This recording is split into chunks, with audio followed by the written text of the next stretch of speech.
ስደውል በቃ ሁሉ ሰው ያለቅሳል። እውነት መሆኑን አረጋገጥኩ። ሰው ሲስቅ እንዴት እንደሰራ ሰው ሲስቅ አባቴ ያንተ አድናቂ ነበር አለች። እኔም በዘመኔ ያንተ አድናቂ ነኝ አለች። በጣም የሚገርመው ደግሞ ልጄም ያንተ አድናቂ ነው አለች። 3 ጄኔሬሽን። ከዚህ በላይ ትርፋማነት አለ እንዴ? መንጠቆ ያልገባበት ሀገር የለም። ሞሊየር እኮ እንደዚህ ያልጻፈውም ይላል እና እኔም እንደዚህ ያልተረጎምኩትም ይላል። ይሄ የራስ ስራ ነው። በቃ ምግባችን እሱ ነበር። ይሄ የህዝብ ጭብጨባና አድናቆት በቃ በእግር ኳስ ታሪክ እሱ ብቻ ነው። አንድ ሾት ነው ያለው። አንድ ሾት ነው ያለው። የባህር በር ያኔ የሚወጣ ጊዜ ትንሽ ዝግቦችም ነበሩት። መታየት እንደሌለበት ነው የተነገረው። የባህር በር ትንሽ በወቅቱ የተቀየሙ ትልልቅ ባለስልጣኖች ነበሩ። ሊያኮርፍ የሚችል አሁንም ይኖራል። የበፊቶቹን ነገር ትቼ እዚህ ጋር ቢጀምር ኖሮ ያው ተይዞ ቁጭ አለ እንደጀመር ነው የኢትዮጵያ ቴሌቪዥን ላይ እንጨርሰዋለን ነው የምለው እኔ። ኢትዮጵያ የባህር በር እንዳይኖራት የባህር በር እንድታጣ ምክንያት የሆነው ምንድነው? ማን ነው? ይሄ አጀንዳ ከቅርብ ጊዜ ወዲህ ሲነሳ ፍላጎት አላደረብህም ወይ? የጀመርከው ነገር የለም ማሳየት አለብኝ አላልክም? ጀምሬ ነበረ። የኛ ሀገር ሪል ስቴት ጉዳይ ብዙ የተበላሸ ነገር አለን። ከፍተኛ ተጽዕኖ ያሳደረብኝ ግን ደበበ እሸቱ ነው። ቲያትር አይደለም ፊልም አድርጎ ነው የሰራው መድረክ ላይ። ቁጠባን ለኢትዮጵያ ሕዝብ ማስተማር መቻል አለብን። ዛሬ እኮ እኔ ፒኤችዲ መያዝ ነበረብኝ ለማምንበት ነገር። በቃ እድሜህ ስንት ደረሰ? ቅድም የፈራኸው ጥያቄ ነበረ።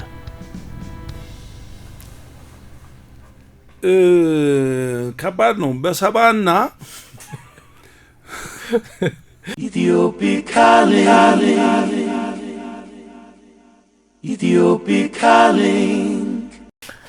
አድማጮቻችን ኢትዮፒካ ሊንክን እያደመጣችሁ ነው። በአራዳ ኤፍኤም 95.1 ላይ እንገኛለን። ዛሬ ደግሞ እንግዳ ይዘን ነው የመጣ ነው። ተወዳጁ የኪነ ጥበብ ሰው ተዋናይ፣ ደራሲ፣ አዘጋጅ፣ የማስታወቂያ ባለሙያ ጥላሁን ጉግሳ ነው ዛሬ እንግዳችን። ጥሌ እንኳን ደህና መጣ። እንኳን ደህና ቆያችሁኝ። ትንሽ ሰብሰብና ጠርቀም ያለ ማረግ ነው የጠራኸው ግን ይሁን። አዎ እንዴ ያው በጣም ረጅም ጊዜ በዚህ ሙያ ውስጥ ቆየህ። በጣም ብዙ ነገሮች አሳክተሃል። ብዙ ነገሮች ውስጥ አለህና ይሄ የሚያንስ አይደለም። የረሳሁት ይኖራል ብዬ አስባለሁ። እንደውም የንግድም ሰው ነህ ደግሞ። እንግዲህ ቀስ እያልክ ልትጨምር ስለሆነ ወደ ዋናው ጉዳይ እንግባ። በጣም ጥሩ እንደሱ ነው። በጣም ጥሩ ጥሌ፣ ዛሬ በዋናነት የጠራንህ አንድም እንኳን ደስ አለህ ለማለት ነው። ከዛ ደግሞ ከዛ ጋር የተያያዙ ነገሮችን ልናነሳ ነው። እንኳን ደስ አለህ የምንለው በጣም ተወዳጅ የሆነው የቤቶች የቴሌቪዥን ድራማ 12 ዓመታት ታይቷል። 12ኛ ዓመቱን ደፈነ። የታዩት ክፍሎች ደግሞ ባለፈው ሳምንት 500ኛ ደረሰ። 500ኛ ክፍል ደረሰ። ይሄ በጣም ትልቅ ስኬት ነው። ስለዚህ እንኳን ደስ አለህ አንተም እንኳን ደስ አላችሁ አጠቃላይ የቤቶች ላይ የሚሳተፉ በሙሉ ባለሙያዎችን ለማለት እንወዳለን። ምክንያቱም በጣም ከባድ ነው። አንድ ክፍል ድራማ መስራት በጣም ከባድ ነው። ከዛ ደግሞ አስጠብቆ ለዚህ ሁሉ አመታት ለ500 ክፍሎች መቆየት ትልቅ ስኬት ስለሆነ ለዛ እንኳን ደስ አላችሁ ማለት እንፈልጋለን። በጣም አመሰግናለሁ። ይሄ መልእክት የቤቶች ተዋናይ የሆኑ በሙሉ የቤቶች የፕሮዳክሽን ክሮዎች በሙሉ በቤቶች ዙሪያ ያሉ ደራሲዎች፣ ሌሎችም ከዚህ በፊት በቤቶች ድራማ ውስጥ የነበሩ አሁን የሌሉ ተዋናዮች፣ ደራሲዎች፣ ዳይሬክተሮች ሁሎችም ቤቶችን የነካኩ በሙሉ የዚህ ደስታ ተካፋዮች ናቸውና በእናንተ ስም እኔም እንኳን አደረሳችሁ እንኳን ደስ አላችሁ ማለት ፈልጋለሁ። ምክንያቱም ሁሉ አሁን ያሉትም የቀደሙትም በፊት የነበሩ ዳይሬክተሮች፣ ጸሐፊዎች፣ ተዋናዮች ሁሉ ቤቶች 500 ክፍል ለመድረሱ አስተዋጽኦ አላቸውና ሁሉንም በተለይ ደግሞ ተመልካቹን የተወደደ ህዝባችንን እንኳን አብሮ አደረሰን እንኳን ደስ አላችሁ እንኳን አደረሳችሁ ማለት ፈልጋለሁ። በጣም ደስ ይላል። እንዴት ለማክበር አሰባችሁ? ይከበራል መቼስ አይደል? አዎ እንግዲህ አብሮ ሰራተኛችን አለ የኢትዮጵያ ቴሌቪዥን ኢቢሲ 12ቱን አመት አንድ ጣቢያ ላይ ነው የዘለቀ ነው። ቤቶች 12ኛ አመት ስንል 12 አመት ብቻ አይደለም 13ኛ አመት እየገባ ነው ገብቷልም እና በተለያየ ምክንያት ፕሮግራሞች እየዘገዩ ተለዋጭ ቀኖች እያደረግን የተሻለ ቀን እየፈለግን እያማረጥን ነው እስካሁንም የቆየ ነው። አሁን ለመጨረሻ ጊዜ የተቆረጠ ቀን ነበረ ሚያዚያ መጨረሻ ላይ የሚል አሁን ደግሞ የተለያዩ ዝግጅቶችን ለማድረግ ወደ ግንቦት ገፋ እያደረግነው ነው። ምክንያቱም 12ኛ አመቱ ሲከበር በደንብ መከበር አለበት ማለት በደንብ በነሰንስ አንደኛ የላይቭ ስርጭት ፕሮግራም ይኖረናል። የተበረጠ ቦታ ነው የምናከብረው እዚህ ቦታ አሁን ማለት ባልችልም ምክንያቱም የተለያየ ቦታ ላይ ኦፈሮችን እያየን ነው እና በዚህ ምክንያት 3 ሰዓት የሚፈጅ የላይቭ ፕሮግራም አለን። ድራማው ቤቶች ራሱ ላይቭ ቲያትር ሆኖ ይቀርባል። የቤቶች ደግሞ አንድ ፓርት ሌላ ጭውውት ሆኖ ይቀርባል። ሌሎች ሰዎች ደግሞ ከቤቶች ውጪ የሆኑ ሰዎች የቤቶችን ካራክተር ወክለው የሚጫወቱ ሌሎች ትልልቅ ሰዎች ሊኖሩ ይችላሉ። ከተለያየ አካባቢ የምንጠራቸው እንግዶች ይኖራሉ። ከክልል ከተለያዩ ከተሞች ምናልባት ከውጭ ሀገርም አብረውን ሲደግፉን የነበረ አብረውን ሲሰሩ የነበሩ እንግዶችንም እንጋብዛለን። ተዋንያኖችንም ቤቶች ላይ ፓርቲ ይዘው ሲሰሩ የነበሩ አሁንም በርቀት ምክንያት ካልሆነ በስተቀር ግን ያልተለያየን የቤቶች ድራማ ተዋናዮች አሉ፣ ሰሜን አሜሪካ አሉ። እነሱን ሁሉ መጋበዝ እንፈልጋለን በዚህ ፕሮግራም። ስለዚህ ትንሽ ቀኑን ገፋ አድርገነዋል። ግንቦት ወር ላይ ግን የመጨረሻ ብለን ቆርጠናል። በጣም ደስ ይላል። እስቲ ወደ ኋላ እንመለስ ጥሌ። እንዴት ነበር የተጀመረው ቤቶች? ለ500 ክፍል ለመቀጠል የታሰበ ነው አጀማመሩ? እንዴት ነበር መጀመሪያው? ጅምሩ በጣም ከባድ ነበረ።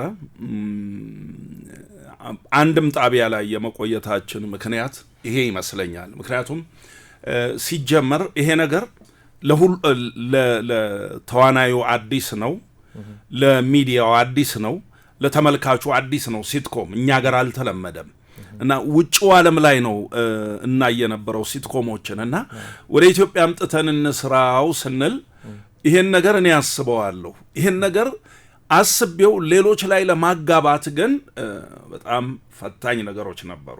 በጣም ብዙ ፈታኝ ነገሮች ነበሩና አየር ላይ ከመውጣታችን በፊት ለአንድ አመት ከምናምን ሰርተነዋል እና በየጊዜው እየተቀረጸ የጎደሉት ነገሮች እየታዩ ሲወድቅ እኔ እስከማስታውሰው ድረስ የመጀመሪያው 6 ክፍል ተቀረጸ እና ቁጭ ብለን ተነጋግረን በዚህ አይነት መቀጠል አይችልም። ለምን? ምክንያቱም ዋን ማን ሾው ሆኖ ነበረ። አንተ ነበርክ? እኔ ላይ ነበር እንትን ያለው። ስለዚህ እንደዛ ከሆነ ደግሞ ዋን ማን ሾው ስንት ጊዜ ሊሄድ ይችላል እና መስመሩ መቀየር አለበት እና አንተንም ቻሌንጅ የሚያደርጉ ተዋናያኖች መምጣት አለባቸው የሚል ሐሳብ ከኢትዮጵያ ቴሌቪዥን ተነስቶ የመጀመሪያ 6 የቀረጽነው ትራሽ ነው የሆነው እና በዛም ቅርም አላለኝም። የሚሰጡኝን ኮሜንቶች እቀበላቸው ነበረ። ከዛ በኋላ እንደገና ሌላ 4 ፓርት ሰራን። እሱም ጉድለቱ ታይቶ እሱም እንዲወድቅ ተደረገ። በኋላ 2 ፓርት ሰራን። እሱም እንዲወድቅ ተደረገና መጨረሻ ላይ ከካስቲንጉ ጀምሮ አብረን መስራት ጀመርን። ባለሙያዎች አሉ፣ እስካሁንም ያሉ አሉ። ኢትዮጵያ ቴሌቪዥን ያሉ የአዲስ አበባ ዩኒቨርሲቲ የቲያትር ጥበባት ትምህርት ቤት ተማሪዎች የነበሩ ተመርቀው ኢትዮጵያ ቴሌቪዥን ስራ ይዘው ያሉ ከነሱ ጋር በየጊዜው እየተነጋገርን እያስተካከልን መጣንና ይሄ በራሱ አመት ከምናምን ፈጅቷል። ስለዚህ ወጥ ሆኖ አሁን የያዘውን ቅርጽ ይዞ ለመውጣት ጊዜ ፈጅተናል፣ ጊዜ ወስደናል። ጊዜ ብቻ አይደለም፣ ጉልበት፣ ገንዘብ፣ አቅም ሁሉ ጨርሰናል እና ከወጣም በኋላ እንደዚሁ ዝም ብሎ ተቀባይነትን አላገኘም። ብዙ ቻሌንጅ ነበረው። ምክንያቱም እንትኑ ከዣነሩ አዲስነት የተነሳ ሲትኮም ሀገራችን ውስጥ ስላልተለመደ እና እያዩ አንዳንዶች ምንድነው የሚንጫጩት ምንም አይገባንም ይሉ ነበረ። እንግዲህ አሁን ሄዶ ሁሉ ሰው ሌላ ዣነር የሌለ እስኪመስል ድረስ ሲትኮም ላይ ብቻ እስከሚረባረብበት ድረስ ማለት ነው። ልክ በእንደዛ አይነት መልክ ነው ታሽተን የወጣ ነው እና ብዙ ታሽቷል፣ ብዙ ደክመናል። ይሄ ሆኖ ነው እዚህ የደረሰውና አንደኛ ዓመት በዓላችንን እንዲሁ መጠነኛ በሆነ ሁኔታ አክብረናል። እዛ ላይ አሁንም ያሉ ሰዎች አሉ ኢትዮጵያ ቴሌቪዥን ውስጥ ይሄ ነገር 10 ዓመት ይሄዳል ያለ ጥርጥር አሉ። ከዛ ልክ ያን ጊዜ እኔ ደግሞ 10 ዓመት ብቻ እንደማይሆን ገባኝ። እንዴት እንደዛ ገመት? ምክንያቱም የምገመትበት ምክንያት እኔ ላልሆን እችላለሁ መሰራው። ለምሳሌ የሚቀጥለው 20 ዓመት 30 ዓመት ሊሄድ ይችላል ይሄ ድራማ። ምክንያቱም አንደኛ ፋሚሊ ላይ ነው ቤዝ ያደረገው፣ ሁለተኛ ሲቹዌሽን ላይ ነው እና ስለዚህ አይነጥፍም። ትልቁ ነገር በየጊዜው የሚነሳ ኢሹ አለ ወይ ብሎ ማሰቡ ላይ ነው። ኢሹ ደግሞ ማህበረሰብ እስካለ ድረስ ኢሹ አይጠፋም። ስለዚህ ይቀጥላል ማለት ነው። እኔ ላልሆን እችላለሁ፣ ጥላሁን ላይሆን ይችላል የሚያስቀጥለው፣ ሌላ ሰው ግን ጥላሁንን ተክቶ ያስቀጥለዋል። ሌላውም እንደዚህ እየተተካካ ይቀጥላል። ይሄ ነው እየሆነ ያለውም አሁንም። የመጀመሪያው የተጣለው ያልከው የመጀመሪያው ሲቀረጽ እነዛውን የምናውቃቸው በኋላ የቀጠሉት ተዋንያን እነማን ነበሩበት ነውስ አዲስ ነው?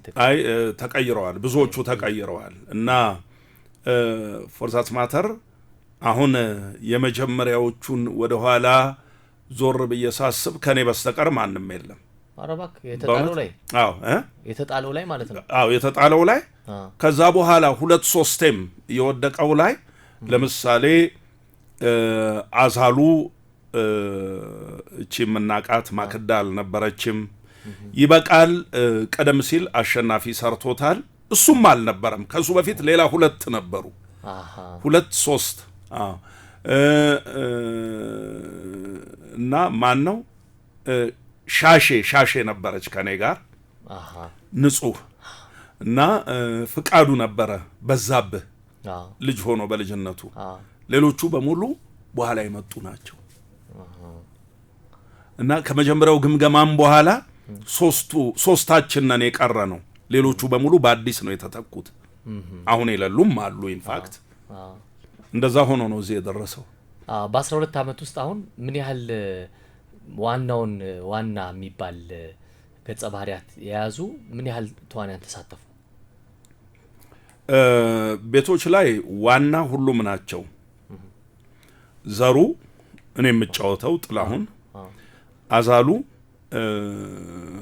ማክዳ አሁን የለችም፣ አገር ውስጥ የለችም፣ እሷ የምትጫወተው፣ ሻሼ ንጹህ የምትጫወተው አሁንም አለች፣ በዛብህ ፍቃዱ ነው የሚጫወተው አሁንም አለ ካሉት ውስጥ። ከዛ ንብረት ገላው እከን የሚጫወተው አለ እሱም። እነዚህ ከመጀመሪያው ጀምሮ የነበሩ ናቸው። ከዛ በኋላ ግን የቀየርናቸው ሰዎች አሉ። ከመቀየር ደግሞ አልፈን አዳዲስ ያስገባናቸውም ገጸ ባህሪያት አሉ በሂደት ከዛ በኋላ ስንታየሁ ደላላው፣ ከዛ እና ሯጩን የሚሰራው በስርዓት እና አቢን የምትሰራው ዓለም መጡ። ከዛ እያለ እንግዲህ ደረጃ በደረጃ ሌሎችም እየገቡ መጡ ማለት ነው። አሁን ላይ ትንሽ በርካትከት ብለናል። እንደዚህ የተዋንያን አንዱ የሲትኮም ፈተና እሱ ይመስለኛል። ረጅም ጊዜ ሲቀጥል በተለያየ ምክንያት ተዋንያን ይወጣሉ። እሱ ፈተና አልሆነብህም? በጣም ቻሌንጂንግ ነው። መጀመሪያ ላይ እኔ ችግር ይፈጥራል ብዬ አላስብም። ምክንያቱም አንደኛ የመጀመሪያው ነገር እነዚህ አሁን ሀገራችን የምንመለከታቸው አርትና የአርት ፕሮዳክቶች በሙሉ ከውጭ የቀዳናቸው ናቸው። ሲሪያል ድራማ ይሁን ይሄ አሁን እኛ የምንሰራው ሲትኮም ይሁን ሌሎች ኮሜዲዎች ይሁኑ ብዙዎቹ ከውጭ ያመጣናቸው ናቸው። ስለዚህ ይህንንም ሲትኮም ስንጀምር እርግጠኛ ብዙ ጊዜ እንሄዳለን ብለን እናስባለን። ሳምሃው በየመሃሉ ደግሞ የሰዎች ፍላጎት አለ፣ የማይቆም የሰዎች ፍላጎት ምንድነው? ያ የሰዎች ፍላጎት የባለሙያ ፍላጎት ማደግ፣ ራስን መቻል፣ መውጣት፣ ራስን ይዞ የራስን ቲም ፈጥሮ መስራት። ይሄን እኔ በዘመኔም የማበረታታው ነገር ነው እና በፊትም እላቸው የነበረው ምንድነው ማንም ሰው ለምሳሌ የካሜራ ረዳት ሆኖ እኛ ጋር ያለ ሰው ሁልጊዜ የካሜራ ረዳት ሆኖ እንዲኖር አልፈልግም። እኔ እነግራቸዋለሁ ነው ሁልጊዜ ረዳት ሆነህ እንድትኖር ሳይሆን ራስህን ችለህ አንተም ካሜራማን ሆነህ ማየት ነው የምፈልገው። ተዋናዩንም ሁልጊዜ በቃ ስራ ባለ ቁጥር ይቅርታ ስራ ባለ ቁጥር እየመጣችሁ ለቀረጻ ተቀርጾ መሄድ ብቻ ሳይሆን ራሳችሁን ችላችሁ የራሳችሁ ፕሮዳክሽን እንዲኖራችሁ ራሳችሁን ችላችሁ መስራት አለባችሁ። ይሄ ሁልጊዜ የምናገረው ነው። አሁንም የዘወትር ፍላጎቴም ይሄ ነው። ሰውን ማሳደግ ነው። እኔን የሚተኩኝ ሰዎችን ማሳደግ ነው እኔ አላማዬም። ምክንያቱም እኔንም ሰዎች ከለታት አንድ ቀን እጄን ይዘው ወስደው አሰርተው ነው እነሱን እንድተካ ያደረጉኝ። ስለዚህ እኔም ሌሎችን አምጥቼ አሳድጌ እኔን እንዲተኩኝ ማድረግ መቻል አለብኝ። ይሄ እኔ እምነት ነው እንጂ ዘላለሜን በኢትዮጵያ ኪነ ጥበብ ላይ አምባገነን ሆኜ መኖር አልፈልግም። ፍላጎቱም የለኝም፣ መሆንም የለበትም። እና የተሻሉ ልጆችን ማፍራት፣ የተሻሉ ልጆችን ማውጣት ይሄን አስባለሁ። ኢን ዘ ሚን ታይም ደግሞ ልክ እነዚህ ሰዎች ራሳቸውን ወደ መቻል ጥያቄ ሲያቀርቡ ለምሳሌ ይበቃልን ይሰራ የነበረው አሸናፊ ራሴን እፈልጋለሁ፣ ይሄን ያህል ጊዜ ሰርቻለሁ፣ አሁን በቃ ቴንኪው ልቀቀኝ አለ እና ደብዳቤ ጽፎ ጠየቀኝ እና በጣም ነው ደስ ያለኝ ኦነስትሊ። ስለዚህ እሱን በደንብ ራት ጋብዘን አሸናፊን እስከዛሬ ላደረገው ነገር ይመጥነው አይመጥነውም ባላቅም ስጦታ ሰጥተን ቴንኪው ብለን ሸኝተነዋል። ሌሎችም ከዛ በኋላ ደግሞ ዝም ብለው የቀሩ አሉ፣ በስርዓትም የተሸኙ አሉ። ዞሮ ዞሮ ምንድን ነው ልክ ድራማውን ከውጭ ቀድተን እንዳመጣ ነው የእነሱን ስታይል ተከትለን መሄድ አለብን። እነሱ ምንድን ነው የሚያደርጉት? ለምሳሌ ብዙ የምናውቃቸው ፊልሞች አሉ አይደለም፣ ተዋናይ እየተተካ የሚሰራባቸው በነበራቸው ጥንካሬ የሚቀጥሉ። እኛም ይሄንን አደረግን፣ ተዋናያኖችን አወዳደርን። ሌላ በውጭው ዓለም ባሉ ስራዎች ላይ የተዋናይ ኦዲሽን በራሱ ትልቅ ማርኬት አለው፣ ብዙ ተመልካች አለው። እኛ ጋር ግን ይሄ ነገር ዋጋ የለው፣ ምንም ማድረግ አትችልም። ግን ዞሮ ዞሮ የተነሳንበት ዓላማ ነውና አወዳድረን የተዋናይ መረጣ አድርገን የተዋናይ መረጣ ከጨረስን በኋላ ቦታው ላይ መተካት አለብን ብለን ተስማማን። ይሄን ደግሞ ዝም ብዬ ነው ያደረኩት ሳይሆን ባለሙያዎችን ሰብስበን የግማሽ ቀን ፓናል ሆቴል ኤሊያና ሆቴል ተከራይተን ከአዲስ አበባ ዩኒቨርሲቲ ከሌላ ቦታ ያሉ የቲያትር የፊልም ባለሙያዎችን ሰብስበን ቁጭ አርገን አነጋግረን ምንድነው የምናደርገው? አሁን የተወሰኑ ወጣቶች ወጥተዋል። ድራማው የወጣቶች ሪፕሬዘንቴሽን ያንሰዋል። ስለዚህ እንዴት አድርገን እናስገባ?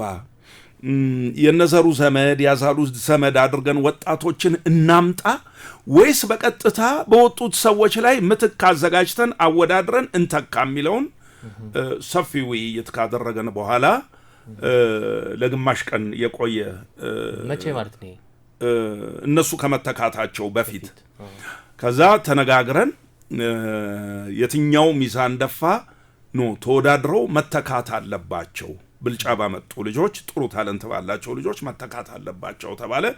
ውድድሩ ተደረገ። በጣም ብዙ ጊዜ ፈጀ። በጣም አስቸጋሪ ነበር። ጥሩ ተቀራራቢ ታለንት ያላቸው ልጆች በመጨረሻ ይሆናሉ ይመጥናሉ ያሉት ዳኞች አስቀምጠን በዳኞች ምርጫ የኛም ሴይ ያለበት ሆኖ መረጥን፣ ተካን። ግን ብዙ ቻሌንጅ ነበረው። ለምን አልተለመደም? እኛ ሀገር ልክ ድራማው ሳይለመድ እንዳስለመድ ነው ሁሉ ይሄኛውንም ሳይለመድ በቃ ማስለመድ አለብን። የገባንበት ኃላፊነት ነው ይሄ። ስለዚህ ብዙ አፕስ ኤንድ ዳውን ነበረ። በመጨረሻ ልጆቹ በጣም በትክክል ፊት ናቸው ለቦታው። ይሄንን ማንም ባለሙያ ሁሉ ይመሰክርላቸዋል። እንግዲህ ተመልካቹም ከሞላ ጎደል እየተቀበላቸው መጥቶ አሁን ያሉበት ደረጃ ላይ ደርሰዋል። ይሄ ነው እንግዲህ የመጀመሪያ የሆነውና በጣም ቻሌንጅ የነበረን ይሄ ነው ማለት ነው። አንተ የፊልም የሲትኮሙ ፕሮዲውሰርም ነህ። ከተዋንያን ጋር ያለህ ግንኙነት እንዴት ነው? ጥሩ የሚባል ነው? እኔ የምታማርር አይነት ሰው ነህ? አይ ይሄ ጥያቄ ተዋንያኖቹ ናቸው መጠየቅ ያለባቸው እንጂ እኔ አይደለም። ራስን ስታየው እኔ በራሴ ተግባብተን ነው የምንኖረው፣ ተነጋግረን ነው የምንሰራው። እንትኖች የሉም አይደለም። አሜን ግጭቶች አይኖሩም ማለት አይደለም። የማያግባቡን ነገሮች ይፈጠራሉ ወይም አይፈጠሩም ማለት አይደለም። አሉ መንገራገጮች ይኖራሉ። ስራ ነው። ሰው ከራሱም ጋር ይጣላል አንዳንድ ጊዜ እንኳን እንደዚህ በግሩፕ ሆነ የምትሰራው ስራ ላይ። ግን ከሞላ ጎደል ጥሩ ነው ያለው። ምክንያቱም ችግሮቻችንን እዛው ተነጋግረን እዛው ፈተን ባህሪ ለባህሪ ተላምደናል። 12 ዓመት ማለት ቀላል ነገር አይደለም። ፋሚሊ ማለት ነው። ቤተሰብ፣ የእውነተኛ ቤተሰብ ማለት ነው። 12 ዓመት አንዳንዶቹ ጋር 14 ዓመት ነው የኖር ነው ከመጀመሪያው ጀምሮ የነበሩት እና ቤተሰብ ሆነናል። የኔን ነገር ያውቃሉ፣ የኔን ባህሪ ያውቃሉ፣ እኔም የነሱን አውቃለሁ። ተግባብተናል። ችግሮቻችንን እየተቻቻልን እየተነጋገርንም እያለፍን ነው እዚህ የደረስነው። እንደ ቢዝነስ የኪነ ጥበቡ ጉዳይ እንዳልሆነ ግን እንደ ንግድ እንደ ቢዝነስ ቤቶች አትራፊ ነው? ቤቶች አትራፊ አይደለም።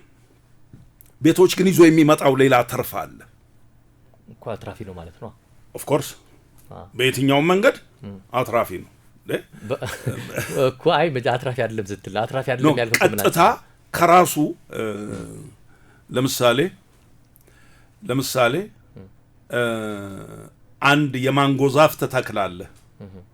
ከዛ ማንጎ ዛፍ የምታገኘው ፍሬ አለ።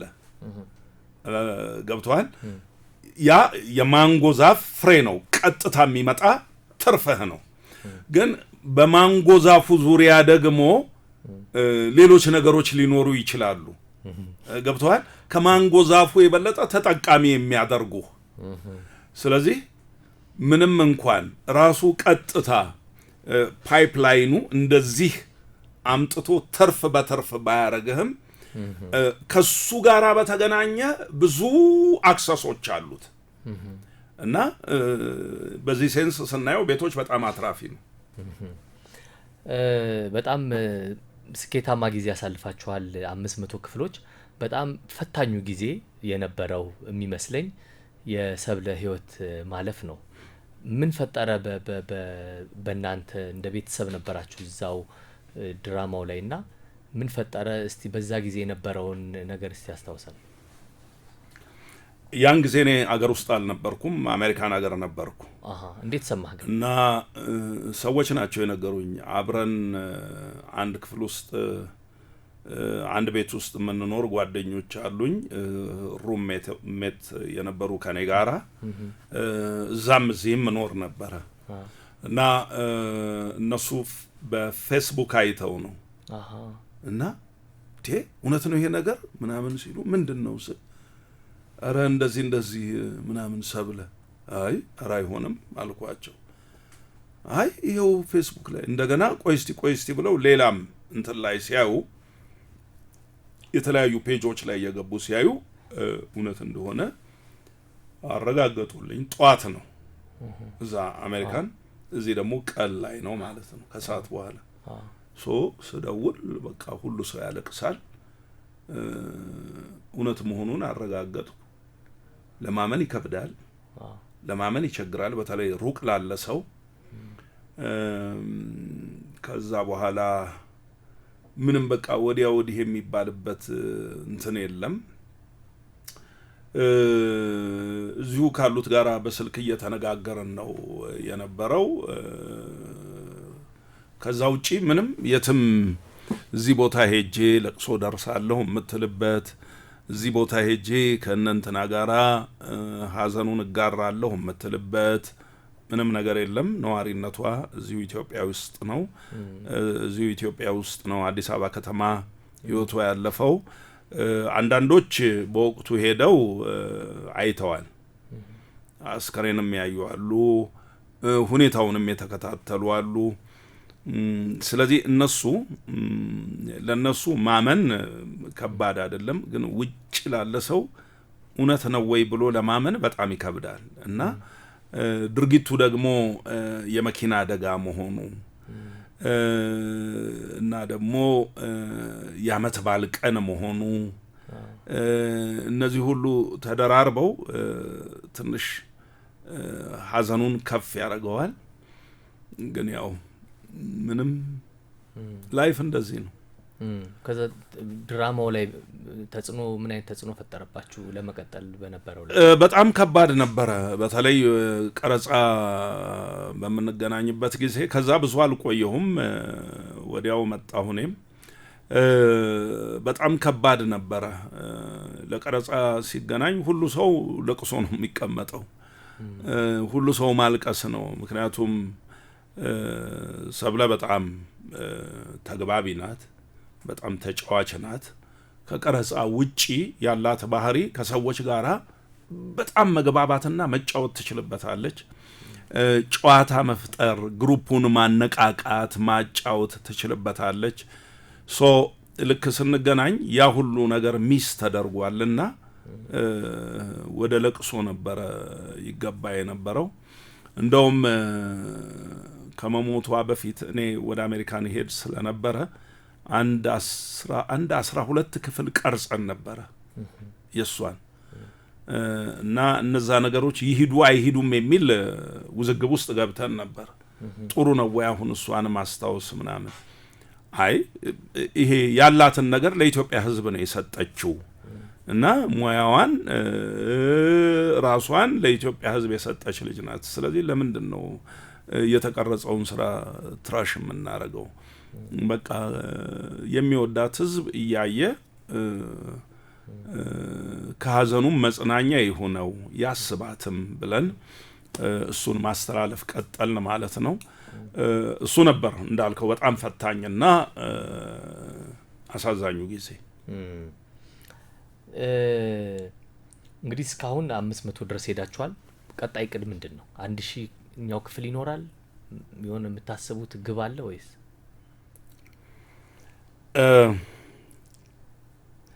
ቅድም እንዳልኩት ነው።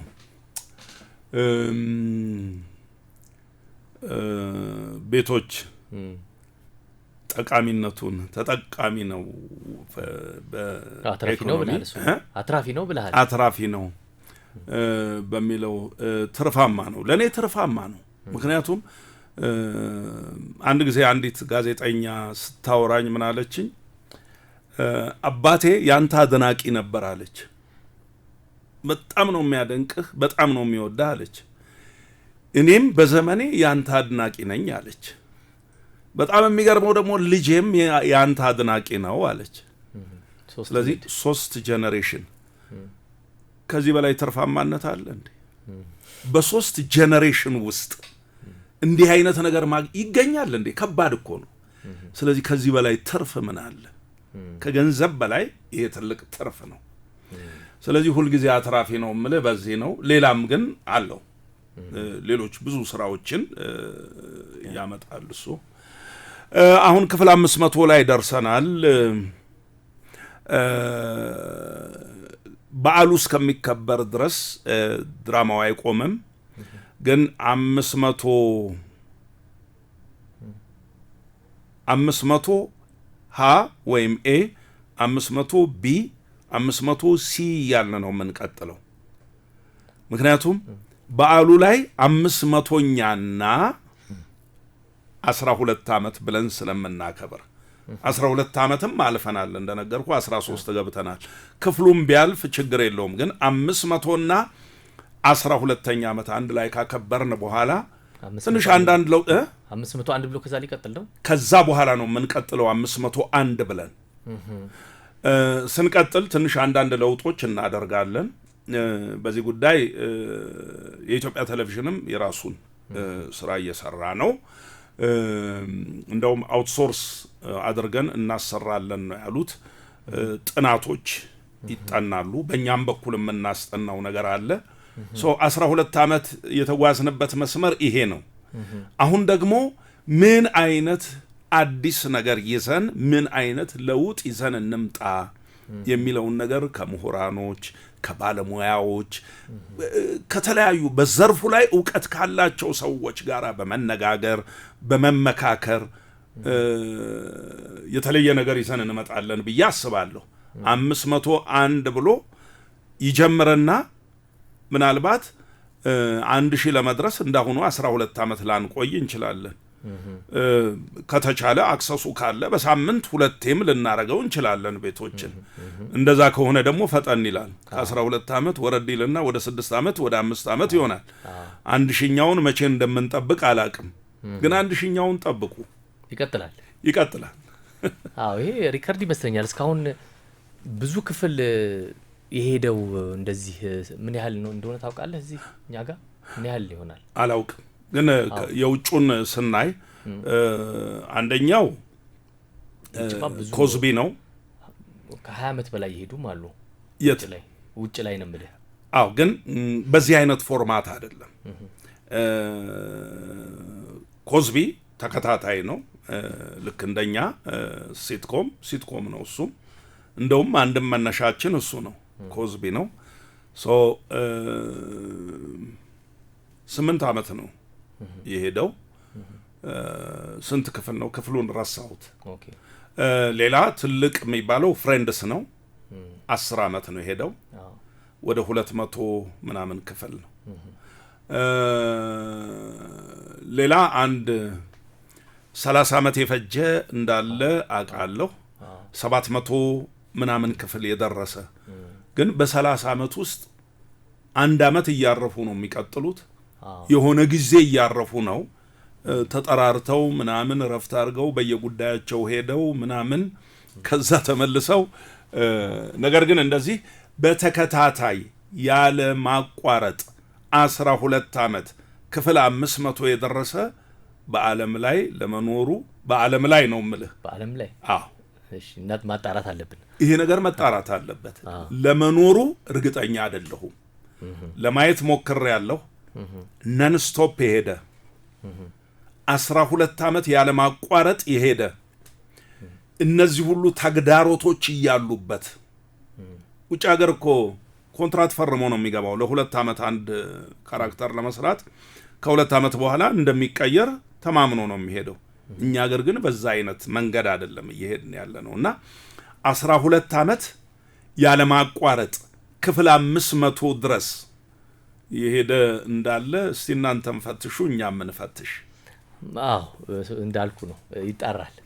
ግን እንደ ሲትኮም ባይሆኑ ተከታታይ ድራማዎች አሁን በቅርብ ጊዜ የተሰሩ እንደነ አደይ እንደዚህ የመሳሰሉ ብዙ ክፍሎች እነሱ እንኳን በሳምንት 5 ጊዜ እንደዚህ ይታዩ ስለነበረ ብዙ ከ200 በላይ ክፍሎች አሉ። እኔ በሲትኮም ደረጃ ነው ያልኩት። ሲትኮም ግን እንዳልከው ነው። ለማንኛውም በጣም ደስ የሚል ስኬት ነው። ከቤቶች ጋር በተያያዘ አንድ ነገር ለመጠየቅ፣ ስለ ቤቶች ምንም ነገር ሰምቶ የማያውቅ ወይም አይቶ የማያውቅ ቤቶችን ከ500 አንድ ማየት ፈልጋለሁ ቢል ከ500 ክፍሎች አንዱ ብቻ የማየት ጊዜ ቢኖረው ስንተኛውን ክፍል ክፍል አንድ? አዎ። ለምን እንደዛ? ማስተዋወቂያው ስለሆነ አይደለ? አንደኛ መጀመሪያ ነው፣ ጅምሩ ነው። እንግዲህ የሲትኮም ትልቁ ነገሩ ምንድነው? ክፍል 1ን አላየሁትም እንዴት ከክፍል 5 ጀምራለሁ የምትለው አይደለም። ሲቹዌሽናል ኮሜዲዎች እዛው ተጀምረው እዛው ውስብስብ ነገሮቻቸውን ፈተው እዛው ጨርሰው እዛው የሚደመደሙ ናቸው። ስለዚህ የትኛውም ክፍል ሐሳብ ይሰጣል። የተለየ የማደርገው ነገር የለኝም እኔ። እንግዲህ አንዳንዶች ደግሞ ልክ እነሱ የጀመሩበትን ያንን ለራሳቸው የጀመሩበትን ትልቅ አድርገው ይወስዱታል። ትክክል ነው ይሄ። ለኔ ግን ከክፍል 1 ጀምሮ እስከ ክፍል 500 ድረስ አንድ አይነት ነው። በዚህ ውስጥ ግን 500 ክፍሎች በሙሉ ጠንካራ ናቸው እያልኩ አይደለም። እንትኖች አሉ፣ የወረዱ ክፍሎች አሉ፣ ሚዲየሞች አሉ፣ በጣም የሰቀሉ ክፍሎች አሉ። እነዚህ በየትኛውም ሲዝን ተስተውለዋል። በየትኛውም ሲዝን በነገራችን ላይ ድራማዎች ሲዝን አላቸው አይደለም። እኛ ሀገር እንኳን 3 ወር ይተላለፉና ብሬክ አለ፣ ሲዝን ብሬክ። አሁን እኛ ያለፈው አመት ላለፈው 2 አመት ከምናምን ሲዝን ብሬክ የሚባል ነገር አናውቅም። ነን ስቶፕ ነው እየሄድን ያለ ነው ያለ ማቋረጥ። ምንድነው ትልቁ ነገሩ? ኢሹ ነው እና አጀንዳ። ቅድም እንዳልኩት ማህበረሰብ እስካለ ድረስ አጀንዳ አለ፣ የሚነሳ አጀንዳ አለ። ሰው የሚወያይበት የሚነጋገርበት ነገር አያጣም። ስለዚህ ማህበረሰብ ደግሞ ከተነጋገረ ሲትኮም አለ ማለት ነው ላስተዋለው ሰው። እና በዚህ 500 ክፍሎች ውስጥ ቢያንስ በአንድ ኤፒሶድ ላይ አንድ ኢሹ አንስተናል። ሲሆን 2-3 ነገሮች ይነሳሉ። ግን ቢቀር አንድ ዋና አጀንዳ ተነስቷል። ያ የአጀንዳው ክብደትና ቅለት ማህበረሰቡ ነው የሚመዝነው። ይሄ ብዙ ጉዳይ አይደለም ሊል ይችላል። ይሄ ትክክል ነው የኔም ጉዳይ ነው ሊል ይችላል። ግን ከማህበረሰቡ ውጭ የሆነ አይደለም። ለምሳሌ ጤፍን የምታነሳለት ማህበረሰብንና መኪናን የምታነሳለት ማህበረሰብ የተለያየ ነው።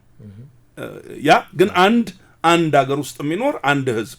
ይሄ እኛ ሀገር ብቻ አይደለም፣ ውጭ ሀገርም ነው፣ የትም ሀገርም። ስለ ነዳጅ ውድነት፣ ስለ ነዳጅ መወደድ አሜሪካን ሀገር ኮንሰርን አለው መኪና የሚነዳው። በሜትሮ ምንድነው ይሄ በሰብዌይ ምናምን በሚሉት በባቡር የሚጠቀም ደግሞ ነዳጅ መጨመሩን ሊሰማ ይችላል፣ ግን እንደ ባለ መኪናው ጉዳይ ብሎ ላይ ይከታተለው ይችላል። ልክ እንደዛው እኛ ሀገር ውስጥም በየዕለቱ በየጊዜው የምናነሳቸው አጀንዳዎች መላውን ህብረተሰብ የሚኮረኩሩ ይኖራሉ። አንዳንዴ ደግሞ የተወሰነውን ክላስ ብቻ የሚኮረኩሩ ይኖራሉ። አንዳንዴ ደግሞ ሌላውን እንደዚህ እያደረጉ፣ ግን በአብዛኛው በወጣቶችና በወጣቶች ላይ ነው እየሰራን ያለ ነውና ብዙን የሀገራችን ህዝብ ደግሞ the majority is ወጣት በሚባል ካታጎሪ ውስጥ ነው ያለው። ስለዚህ ብዙን እየነካን እየዳሰስን እየደረስን ነው ብዬ አምናለሁ። ለመጨረሻ አሁንም ያው 12ቱም አመት ያስተላለፋችሁት ፊልሙ የታየው ሲትኮሙ የታየው በኢቢሲ ነው። በእኛ ሀገር ብዙም ይሄም ያልተለመደ ነው። አንዱ የሚቋረጥበት ምክንያት ይጀመሩና ከጣቢያዎች ጋር አለመግባባት ይፈጠራል፣ ወይም ከአንዱ ወደ አንዱ የመሄድ ነገር እንደዚህ ይኖራል። እናንተ 12 አመት ዘልቃችኋል። ምንም ችግር አልነበረም በመሃል? የጎላ ችግር ገጥሞን አያውቅም። ግን ማንኛውንም ነገር በተቻለ መጠን መተላለፍ የሚባል ነገር አለ። ግን በአብዛኛው እውነት ለመናገር የኢትዮጵያ ቴሌቪዥን ለኛ ባለውለታችን ነው። እኛም ለኢትዮጵያ ቴሌቪዥን ባለውለታ ነን። ስለዚህ ሁለታችንም ሚቹዋል የሆነ ጥቅሞቻችንን አቻችለን ነው የምንሄደው። እኔ በጣም የማስታውሰው ከዜና ቻናል ድራማው ከመውጣቱ በፊት ብዙ ቁጭ አድርገው አነጋግረውናል። ዝም ብሎ አንስተው አይደለም እዚህ ጋር መዝናኛ ላይ ይሁን በቃ ከዛሬ ጀምሮ ድራማዎች በሙሉ ዜናቸው ተብሎ አይደለም። ሌሎች ፕሮግራሞች መዝናኛ ላይ ተጀምረው የኛ ድራማ ዜና ቻናል ላይ የሄደ ብዙ ጊዜ ቆይቷል። ያኛው እስኪለመድ በደንብ ሰው እስኪያቀው ተብሎ ፋይናሊ ወደዚህ ይምጣ ሲባል እኛም ኖ የምንልበት አቅም የለንም። ምክንያቱም የሚሰጡን ነገር አብረናቸው እንድንቀጥል ያደርገናል። በተለይ ደግሞ አሁን የእውነት በጣም ብዙ ሰፖርት አለን ከኢትዮጵያ ቴሌቪዥን። ስለዚህ እንግዲህ ጥርሳችንን የነቀልንበት ቤት ነው ባንልም እንደጀመር ነው የኢትዮጵያ ቴሌቪዥን ላይ እንጨርሰዋለን ነው የምለው እኔ። ጣቢያ አልቀይርም፣ በምንም ታምር አልቀይርም። እዛው እንደጀመርኩ እዛው ጨርሰዋለሁ። በጣም ጥሩ፣ መልካም እድል ደሱ። አመሰግናለሁ። ቅድም አንዷ የነገርከን ጋዜጠኛ እንዳለች 3 ትውልድ ነው የሚያደንቅህ። ምክንያቱም ቀደም ባለው ጊዜ ጀምሮ ስትሰራ ቆይተሃል። የተዋወቅከው ይመስለኛል የበለጠ በተለይ በቴሌቪዥን መንጠቆ ሲሰራ 3 ትውልድ ብለህ እድሜ ስንት ነው እንዳትለኝ። ያው መገመት ይቻላል።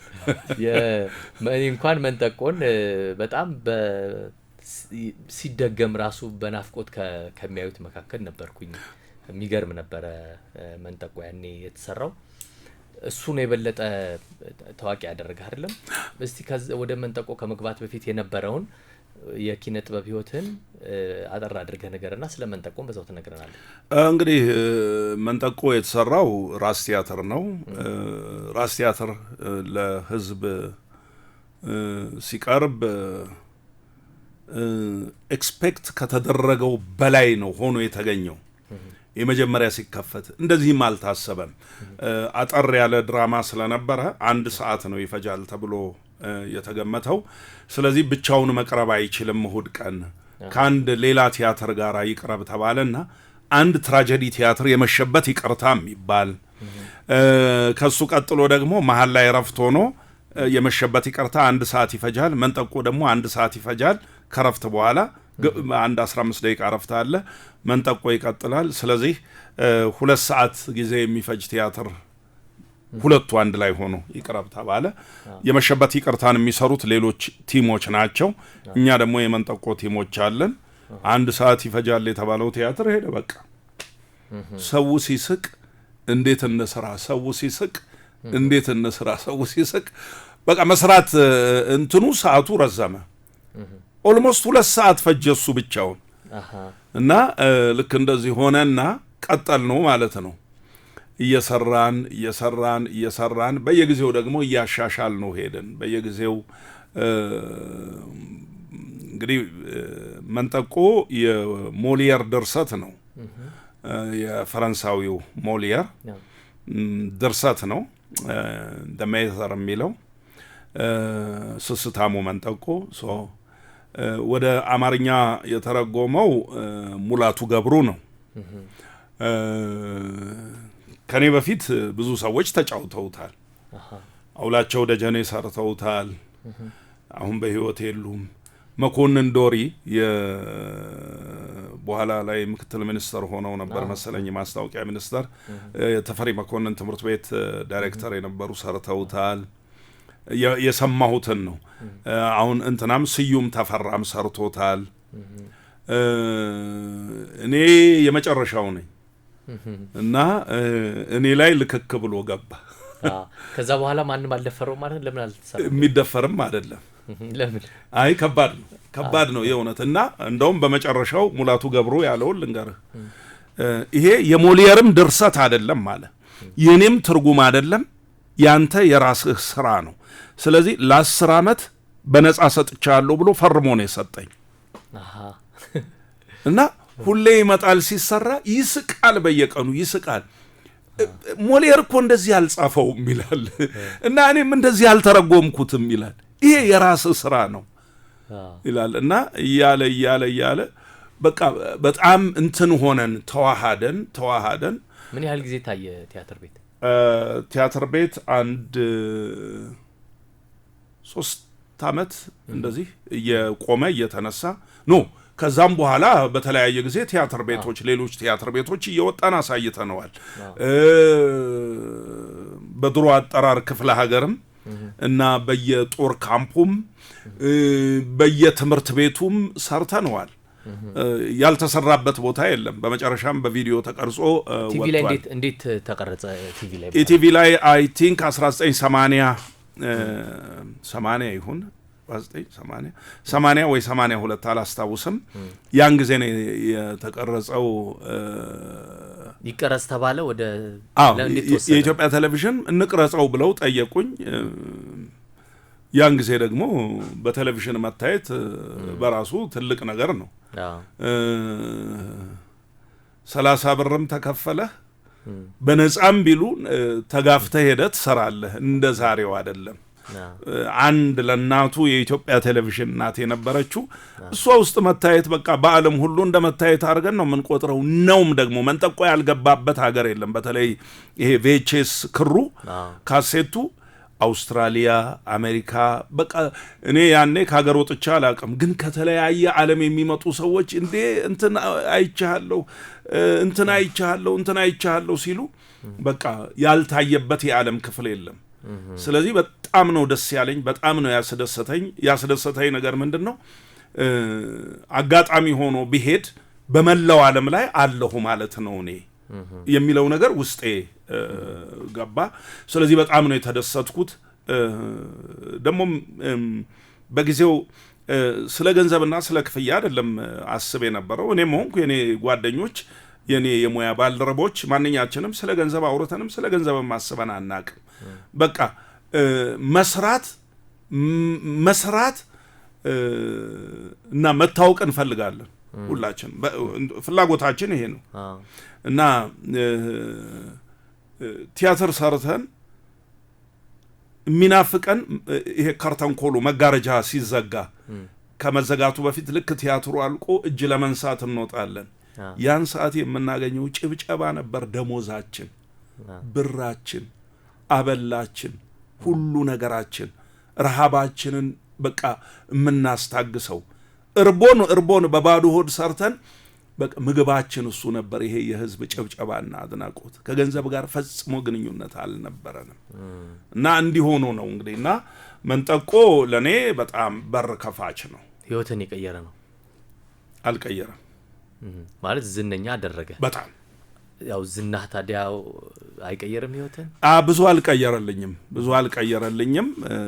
ጊዜውም ነው መሰለኝ። ግን ኤኒዌይ ጥሩ ነገር ላይ አስቀምጦኛል፣ ጥሩ ነገር ሰጥቶኛል። ከዛ በፊት ምን ያህል ቲያትሮች ሰርተ ነበር? የመድረክ ቲያትሮች ብዙ ሰርቻለሁ ይመስለኛል። ከሱ በፊት ቲያትር ቤት 7-8 ቲያትሮች ሳልሰራ አልቀርም። በደንብ ሰርቻለሁ። ትልልቅ ቲያትሮች እዛው ራስ ቲያትር። ከዛ በኋላስ ምን ያህል ቲያትሮች ሰራ? ከዛም በኋላ ብዙ ሰርቻለሁ። በአጠቃላይ 30-40 የሚሆኑ የመድረክ ቲያትሮች ሰርቻለሁ። ያው ግን ሰው የሚያስታውሰው መንጠቆን ነው፣ በካሴትም ተቀርጾ ስለወጣ። ከዛ ውጭ ደግሞ አንዳንዶች አሁን በጣም የሚያስታውሱት ቲያትር የተጫወትኳቸውን ገጸ ባህሪያት እያስታወሱ ይነግሩኛል። እና የመጨረሻ የሰራው መቼ ነበር? ቁርጥ ቀን የሚል ከራስ ቲያትር ልሰናበት ስል ቁርጥ ቀን የሚል ቲያትር 1990 ይመስለኛል የሰራሁት የመጨረሻ የመድረክ ቲያትር እሱ ነው። ግን ከዛ በኋላ በራሴ ሰርቻለሁ። በራሴ መንጠቆን እንደገና እንደ አዲስ ሰርቻለሁ። አገር ፍቅር ዓለም ሲኒማ እንደገና ራስ ቲያትርም ሰርቻለሁ።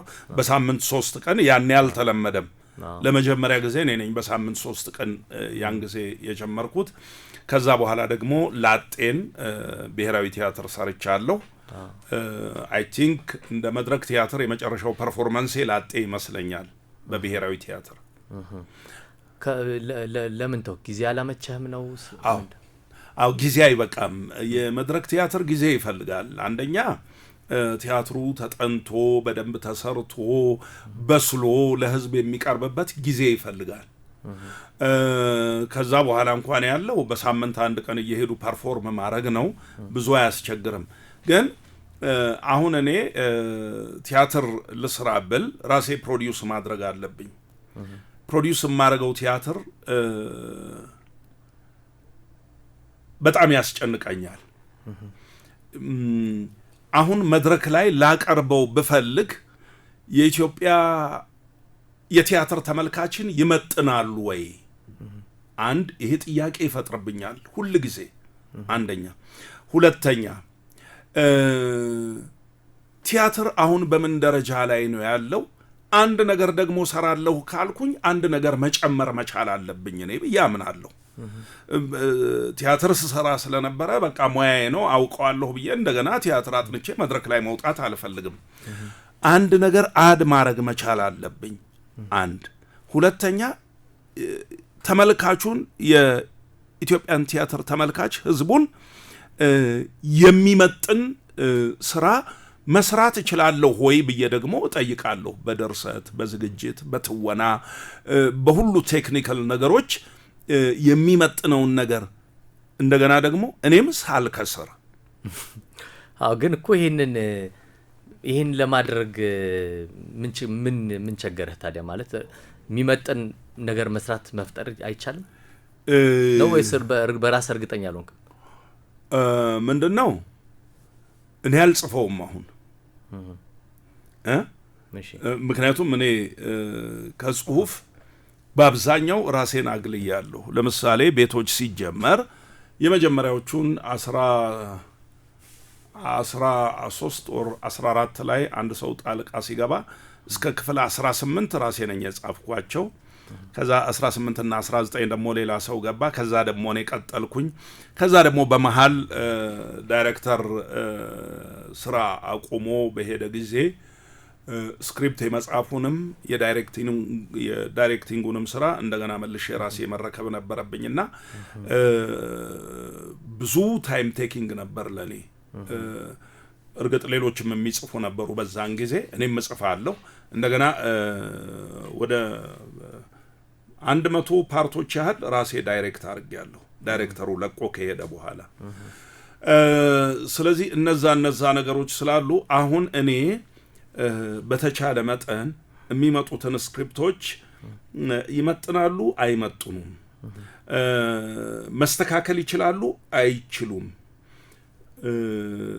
ስለዚህ ብዙውን የምሰራው የዶክተሪንግ ስራ ነው። እነሱን እሰራለሁ፣ አስተካክላለሁ። ሪራይት የሚደረጉትን ከቻልኩ ሪራይት አደርጋለሁ፣ ካልቻልኩ ሪራይት እንዲያደርጉት ሐሳብ እሰጣለሁ። አንዳንድ ጊዜ ደግሞ ሊሰሩ የሚገባቸውን ሐሳቦች እሰጣቸዋለሁ። ሐሳብ ስሰጥ ለምሳሌ ይሄ ብርጭቆ ከሆነ ስለ ብርጭቆ ስሩ አይደለም የምለው፣ መጠነኛ ሲኖፕሲስ ነው ማስቀምጥላቸው።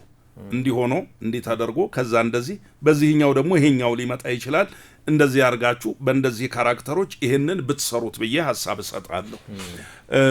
ቁጭ ብዬ መጻፍ አረን ነው አሁን። ስለዚህ ቤቶች ሌሎች ነገሮች ላይ እንዳታተኩር እንዳትሰራ ብዙ ከባድ አድርጎብሃል? አርጎብኛል፣ አርጓል በትክክል። በፊልሙስ በኩል ፊልምም ሰርተሃል የተወሰኑ ፊልሞችን፣ ግን ያው እሱንም ያው አልቀጠልክም። ይሄም በቤቶች ተጽዕኖ ነው? አይ እሱ በቤቶች ተጽዕኖ አይደለም። ፊልም አዲስ ፊልም የመስራት ለጊዜው ሐሳቡ የለኝም። ነገር ግን ለጊዜው ነው፣ ይሄንን ማለት ለጊዜው ነው። ምክንያቱም ባለፈው ጊዜ ፊልም ወይስ ሌላ ሲሪያል ድራማ ልስራ የሚል ሐሳቡ ነበረኝና አንድ ልጄ አሜሪካን ሀገር ሳን ፍራንሲስኮ ዩኒቨርሲቲ ነው የተማረችው።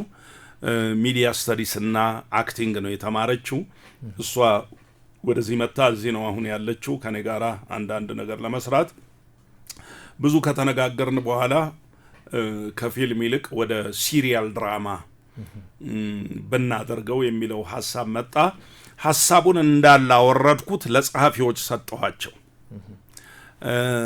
ከዛ በኋላ ጸሐፊዎች የመጀመሪያውን 12 ክፍል ሰሩ። 12 ክፍል ተቀረጸ። አሁን ሁለተኛው ሲዝን ደግሞ እስከ ክፍል 25 ድረስ 13 ክፍል ሆኖ ተሰራ። ስክሪፕቱ አሁን ተበትኗል። እጅግ ባራቀ ሁኔታ ከአንድ ሳምንት በኋላ ቀረጻው ይጀመራል። ስታንዳርዱ ማለት እንትን ነው። ዝም ብሎ ታሪክ ሰራው ምናምን ማለት መልካም አይደለም። የመጨረሻው ጣራ የነካ ምናምን ስራ ሰራው ማለት ፌርም አይደለም።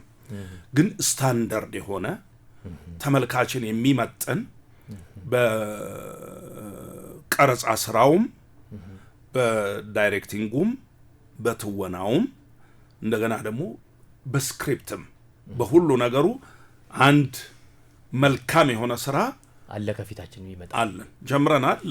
ያንተ ሚና ምንድነው እዛ ላይ?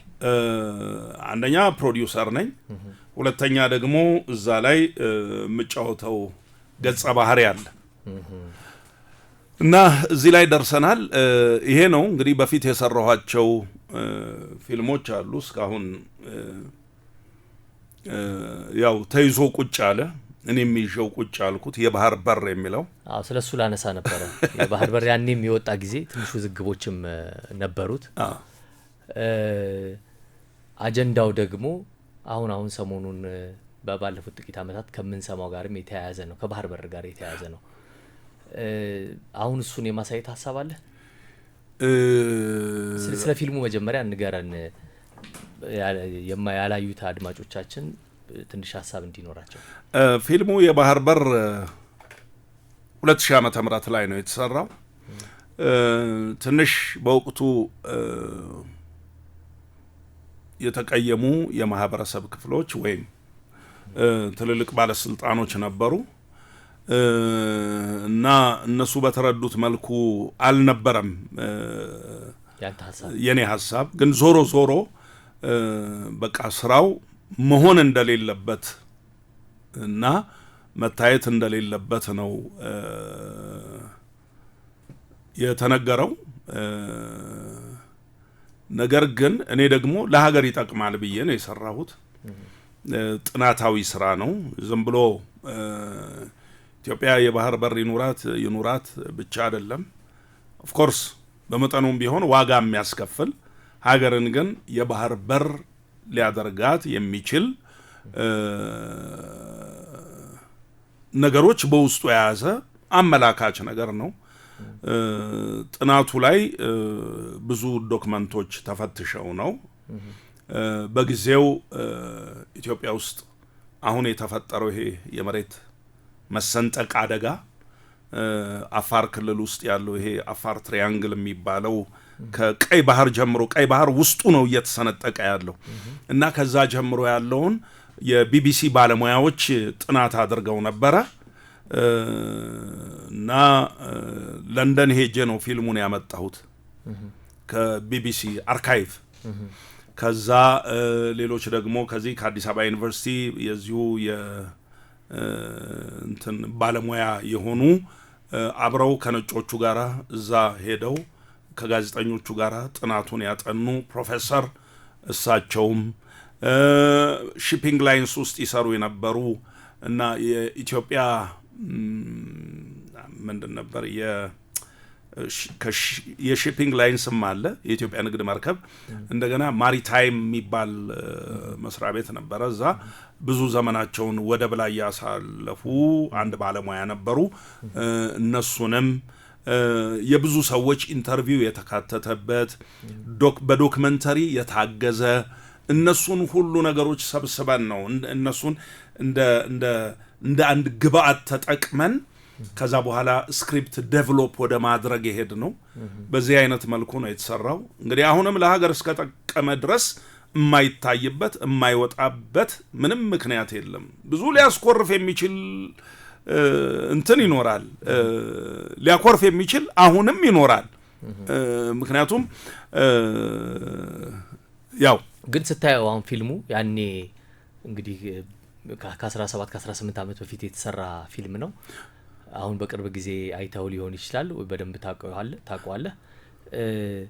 አሁን ደግሞ ስታየው በብዙ ነገር በስለሃል፣ በብዙ ነገር ጨምረሃልና አሁን መታየት የሚችል ነው የሚስተካከሉ ነገሮች ይኖሩታል? መስተካከል የሚችል ነገር የለውም ለማለት አልችልም። ምክንያቱም እንኳን የጥበብ ስራ ይህን ያህል ዓመት ቆይቶ ሌላውም ነገር ይሄ ብርጭቆ የዛሬ 18 ዓመት በዚህ መልኩ መቅረብ የለበትም ብለን ልንነጋገር እንችላለን። ብዙ ሊሻሻሉ የሚችሉ ነገሮች አሉት። እንኳን አርትና የአርት ውጤት ይቅርና አሁን ለምሳሌ የታሪክ ነገር ይበዛዋል ነው። ምንድነው አሁን ለምሳሌ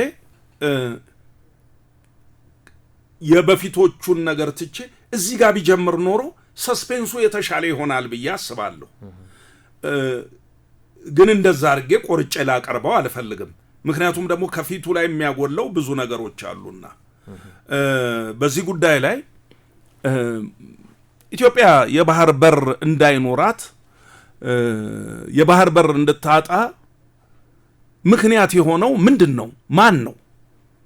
እነዚህ ነገሮች በትክክል አሉበት። አሁን እነዚህን አላጎላቸውም። አባባሌ ገብተዋል።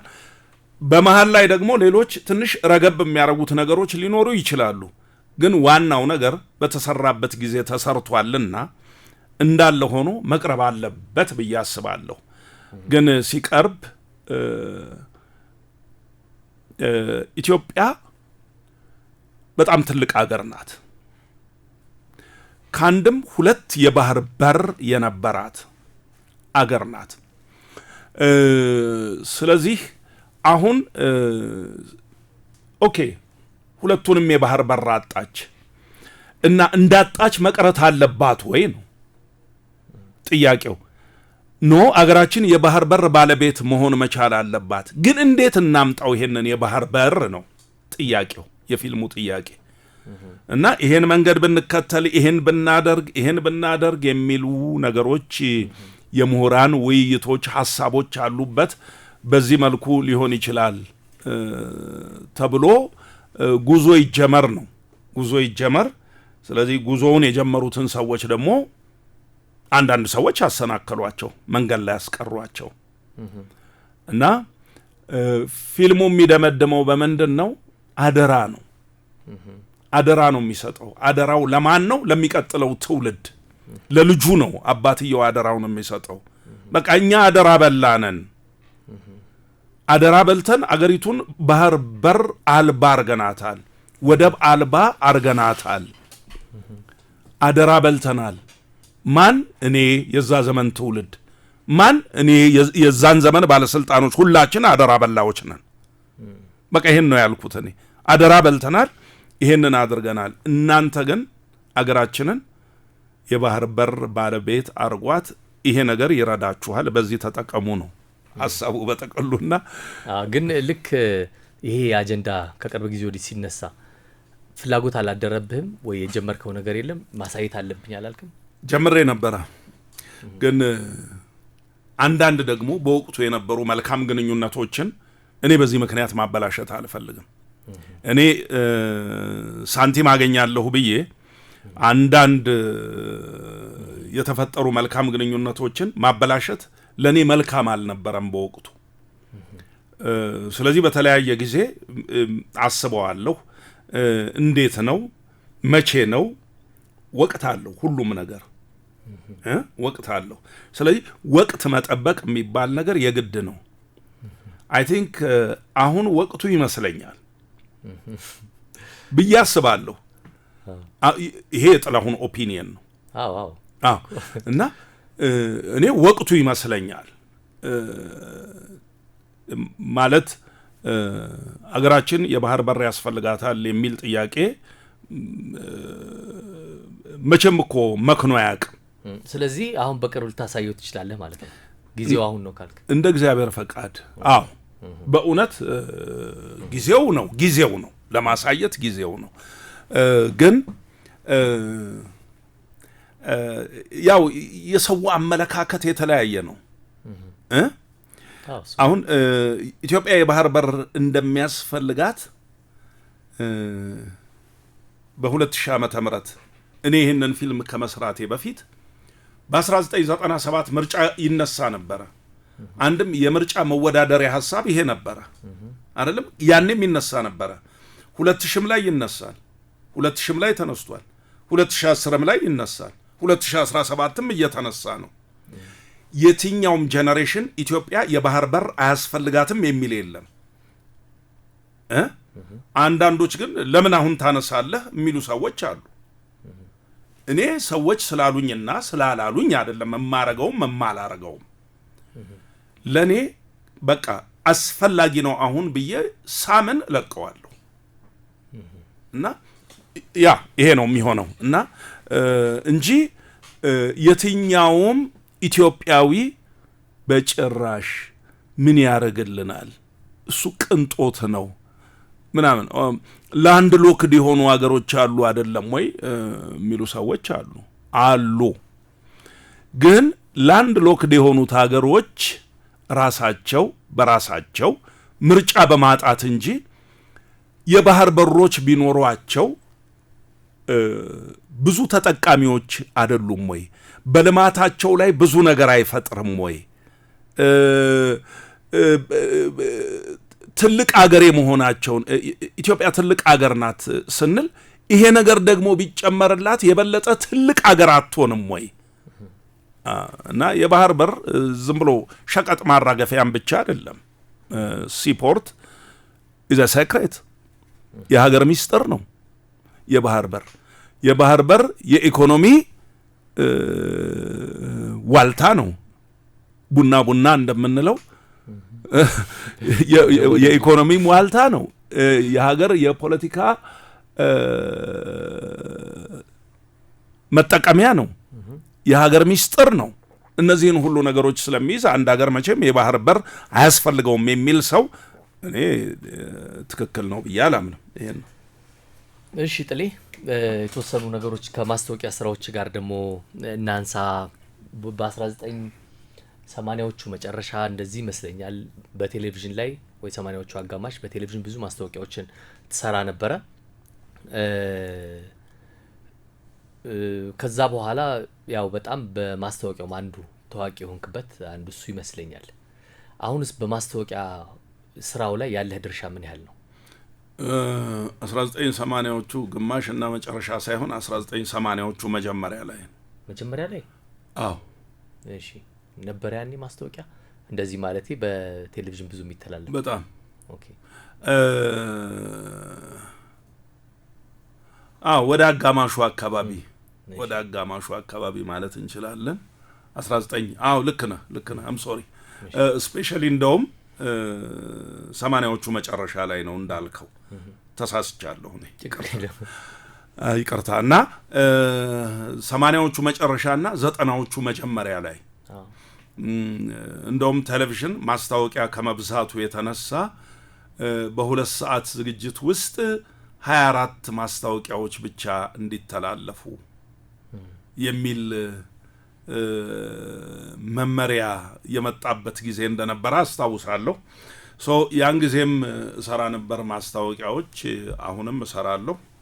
አሁንም ማስታወቂያ እሰራለሁ። ግን ብዙ አሁን እንደ ተጨዋወት ነው ብዙ ወደ ቤቶች ጊዜ ይወስዳል እና እንደገና ደግሞ ይሄ አዲስ ድራማ መጣና ትንሽ ሁሉ ነገሩን ወደዛ ላይ ወሰደው እና ከማስታወቂያው በተለየ ትኩረት ሰጥቼ የምሰራው እነዚህን ነገሮች ነው አሁን እንጂ እሰራለሁ። አሁንም ማስታወቂያ የማይረሱ 3 ማስታወቂያዎች የትኞቹ ናቸው? በጣም በቃ ህዝብ ወዶልኛል የምትላቸው? አንዱ ማምለጥ ነው የሚሻለው፣ ለጫማው በኋላ ይታሰብበታል ነው። እሱ በቃ የማስታወቂያ አብዮት ነው የፈጠረው። እንዲሁ በማንኛውም በሆነ የሆነ ነገር ሲፈጠር ያው ማምለጥ ነው የሚሻለው እንላለን በአነጋገር እንኳን። ያ የፈጠረው ተጽዕኖ ነበር። የጫማ ቀለም ማስታወቂያ፣ የጫማ ቀለም። ሌላው ደግሞ ሁለተኛ የባትሪ ድንጋይ ማስታወቂያ አለ። ሌባ ቤት ውስጥ ገብቶ ሲፈትሽ ባለቤቱ ሲነቃ አይኑ ላይ ሲያበራበት ነጋ እንዴ ይላል። እሱ አንድ ሌላ በጣም ማስታውሰው ማስታወቂያ ነው።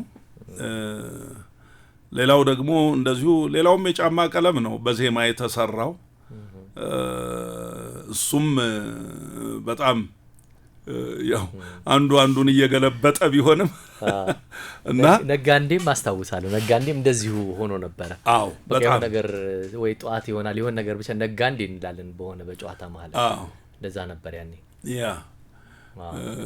እንደዚህ አይነት ማስታወቂያዎች አሉ የማይረሱ። ብዙ ገንዘብ ያገኘበት የትኛው ማስታወቂያ ነበር? በእውነቱ ይሄንን ማስታወስ በጣም ይቸግራል። እንዴ በጣም የተለየ ነገር ያገኘበት? ማስታወቂያዎች ያው አቨሬጅ ናቸው፣ ተቀራራቢ እንትኖች አሏቸው። ግን ከመልቲናሽናሎች ጋራ የሰራዋቸው ከውጭ ሀገር ድርጅቶች ጋር የሰራዋቸው የተሻለ ጠቀሜታ ያላቸው እንደነበሩ አስታውሳለሁ። እንግዲህ እንደዛ ነው። ከዚህ ከቢዝነስ ጋር በተያያዘ አንዳንድ ነገር ላንሳ። ወደ ሪል ስቴት ቢዝነስ ውስጥ እንደገባ በሶሻል ሚዲያዎች ላይ አይቼ ነበር። ዛሬ አመት አካባቢ ይሆናል ህብረት አምባ የሚባል ሪል ስቴት እንደጀመርክ ምዝገባም እየተካሄደ እንደሆነ ማስታወቂያዎች እዛ አይቼ ነበር። አሁን አመት ሆኖታል። ምን ደረሰ? እንግዲህ ብዙ ሂደቶችን አልፏል። የመጀመሪያው ነገር አባላቶችን መመዝገብ ነው። ከአባላት ምዝገባ በኋላ የመጀመሪያውን ዙር ሊያሰራ የሚችል አቅም መፍጠር ማለት ነው። አቅሙ ከተፈጠረ በኋላ ያለው ቦታ ላይ መስራት እንዲቻል የግንባታ ፈቃድ ጥያቄ ማቅረብ ነው። የግንባታ ፈቃድ ጥያቄ ለሚመለከተው ክፍል አቀረብን። የሚመለከተው ክፍል ደግሞ የሚመራበት ሌላ ክፍል ነበረው። ከዛ እያለ የግንባታ ፈቃድ ለማውጣት አሁን እንግዲህ የመጨረሻ መሬት አስተዳደር ላይ ነው ያለው። ካርታው በመጠኑ ትንሽ ትንሽ የሆኑ መንገዶች ይነኩታል። ከ6000 ካሬ ሜትር ላይ የተሸራረፉ ነገሮች አሉት። አሁን ወደ ፍጻሜው ደርሷልና ሌላ እነዚህ መንገድ የሚነካቸውን ነገሮች እነሱ ተሸራርፈው አዲስ የቀረበ ካርታ አለ። ካርታውን ስምምነት ጠይቀውናል። በዚህ መሰረት ይሰራላችሁ ብለው እኛም ፈቃደኞች ሆነናል። ባለው ላይ መስራት አለብን። ቢኮዝ የኛ ሀገር ሪል ስቴት ጉዳይ ብዙ የተበላሸ ነገር አለን። እንደ ታሪክ ብዙ ሰክሰስፉልም ሪል ስቴቶች አሉ እንዳሉ ሆኖ ብዙ ደግሞ ተጭበርብሯል። ብዙ በዚህ ጉዳይ አልቅሷል። ስለዚህ ብዙ ውይይት ነበረን። ይሄ የተቆረጠውን መሬት እንደገና እንጠይቅ፣ ወደ ግንባታ ከመግባታችን በፊት መጠየቅ እንችላለን የሚል ደግሞ አንዳንዶቻችን ኖ ባለው ላይ እንስራና ታማኝነታችንን አረጋግጠን ለተቆረጠብን ነገር ሌላ ጊዜ ኮምፐንሴሽን እንጠይቅ የሚለው ነገር ይሄ ሚዛን ደፍቶ አሁን ወደ መጨረሻው እየደረሰን ነው። እንግዲህ እንደ ሰው ሐሳብ ይሄ መጋቢት ወር አልቆ ሚያዝያ ወር ላይ አንድ ነገር እንጀምራለን የሚል እምነት አለኝ እና በታማኝነት የተሰጠንን ገንዘብ መሬት ላይ አውለን ለደንበኞቻችን ሚያዝያ ወር ላይ ፍሬ እናሳያለን ብለን አስበን እየሰራን ነው። እግዚአብሔርም ይረዳናል፣ እናረጋዋለን ብዬ አስባለሁ። ኢትዮፒካ ሊንክ ቀጥሏል። በአራዳ ኤፍኤም 95.1 ላይ ነው ያለነው። እንግዳችን ደግሞ ጥላሁን ጉግሳ ነው። ጥሌ የመጨረሻ ጥያቄዎች ላንሳ። ማብራሪያ የሚያስፈልጋቸው አይደሉም። አጠር አድርገህ ልትመልስልኝ ትችላለህ። ተጽዕኖ የፈጠረብህ ባለሙያ ማን ነው በማስታወቂያ ስራው ላይ? ውብሸት ወርቅ አለማው። በትወናውስ? ወደ ፕሮፌሽናል ቲያትር መድረክ ይዞኝ የሄደው አርቲስት መላኩ አሻግሬ ነው። እንደ ሙያ አባቴ እማየው ማከብረው ሰው ነው። ከፍተኛ ተጽዕኖ ያሳደረብኝ ግን ደበበ እሸቱ ነው።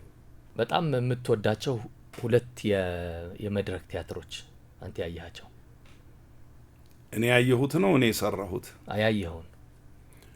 ያየሁት አንዱ መርቸንት ኦፍ ቬነስ የቬኑሱ ነጋዴ፣ አንድ ደግሞ ምንድን ነበር የሚለው ታጋይ ሲፋለም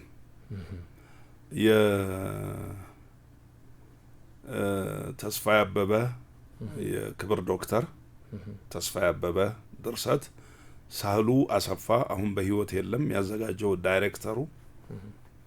ቲያትር አይደለም ፊልም አርጎ ነው የሰራው መድረክ ላይ ፊልም አርጎ እና እንደውም በቃ የቲያትር ፍቅር እንዲጨምርብኝ ያደረገ። የት ነበር የሚታየው? አገር ፍቅር። እነማን ነው የተወኑበት? መላኩ አሻግሬ እንደነበር አስታውሳለሁ። የሺ ተክለወልድ፣ እትዬ ሺ፣ ሚሊዮን የሚባል ነበር አንድ። በቃ እንደዚህ እነ ሙናዬ መንበሩ ነበሩበት።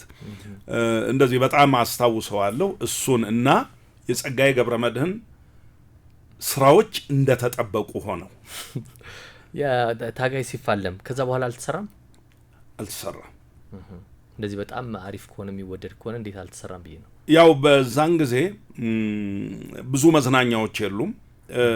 የእሁድ ቲያትር ነው መዝናኛ። ሰው እሁድ ነው የሚዝናናው፣ ቲያትር ቤት እሁድ ነው የሚገባው።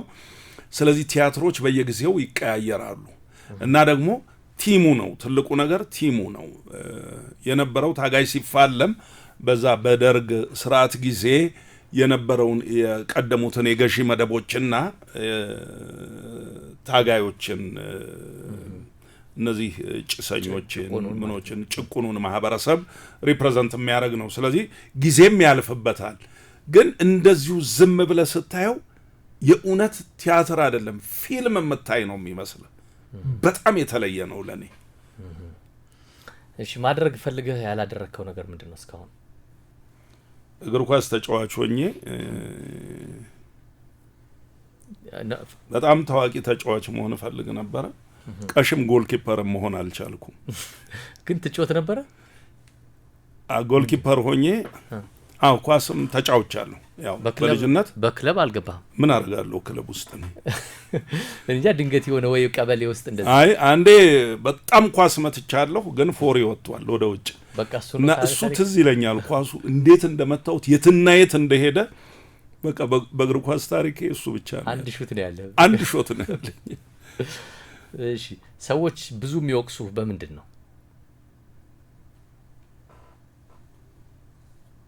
ጥሌ እኮ እንደው የሚሉበት ይኖራል መቼስ ነው። ለአንተ አይነግሩም? እሺ አይልም ይሉኛል። ማለት ግትር ነው? አዎ እንደዛ ነህ? ለማምንበት ነገር በቃ ምንም ወደ ግራም ወደ ቀኝም አልልም። ይሄ ማለት ግን ፍሌክሲብል አይደለሁም ማለት አይደለም። የሚያሳምነኝ ነገር መምጣት አለበት። ሰዎች ስላንተ የማያውቁት ግን ማወቅ አለባቸው የምትለው ነገር አለ? ኧረ ምንም የለኝም። እኔ ይታወቃል። ሁሉም ነገር ግልጽ ነው። ሁሉም ነገር ይታወቃል። ምንም የተደበቀ ነገር የለኝም። ጠንካራ ጎንህ ምንድነው? መስራት። ስራ ወዳድ ነህ? በጣም እወዳለሁ። መስራት እወዳለሁ። አሁን በተለይ በጣም ብዙ ሰዓቶች እሰራለሁ። ብዙ ሰዓት ስራ ላይ ነው የማሳልፈው። 8 ሰዓት አይደለም 10 ምናምን ሰዓት እሰራለሁ። አንዳንዴ ደግሞ ስራዎች ሳይኖሩ ያው አረፍ እላለሁ። ግን በአብዛኛው መስራት ፈልጋለሁ። አንድ ቦታ መቀመጥ አልፈልግም። ማድረግ የሚገባኝን ነገር ፈጥኜ ማድረግ እወዳለሁ። ፈጥኜ ማድረግ ካለብኝ ማድረግ አለብኝ ማለት እንትን አይደለም። አንዳንድ ጊዜ ቆይ ከነገ ወዲያ የምላቸው ነገሮች አሉኝ። ይደርሳል የምላቸው ነገሮች አሉኝ። በዚህ የሚያቁኝ ሰዎችም አሉ። እንደገና ደግሞ የሆነ ነገር ከያዝኩኝ በፍጥነት እንደማደርገው የሚያቁኝም ሰዎች አሉ። ግን መስራት በጣም እወዳለሁ። ድክመትስ? አሁን ያልኩት ነው።